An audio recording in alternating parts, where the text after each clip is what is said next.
আসসালামু আলাইকুম everyone, welcome to my new blog. আজকে চলে যাব এই সুন্দর মালদ্বীপ ছেড়ে বাংলাদেশে। মাহফুজা আইল্যান্ড থেকে আমরা চলে যাই মালে সিটিতে, দেন চলে যাই ভ্যালেনা এয়ারপোর্টে।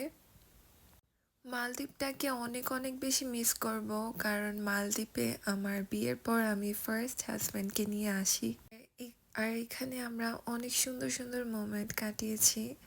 এটা হচ্ছে প্লেন থেকে মালে সিটিটা ভিডিও করেছিলাম আপনাদের জন্য।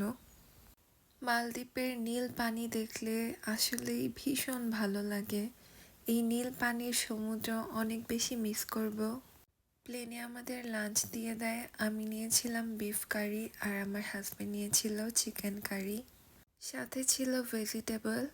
দেন ওরা ওই মজাদার ডেজার্টটাও দিয়েছিল। সানসেটের সময় হয়ে যায়। কিছুক্ষণ পর আমরা চলে যাই বাংলাদেশে। বাংলাদেশে যেতে যেতে রাত হয়ে যায়।